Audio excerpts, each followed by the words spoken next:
Бурса, Турция, е исторически град, намиращ се в северозападната част на страната.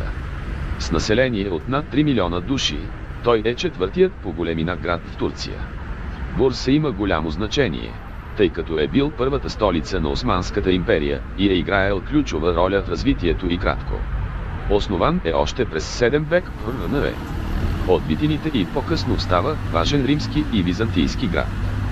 Бурса процъфтява под османско управление и служи като столица от 1326 до 1365 година.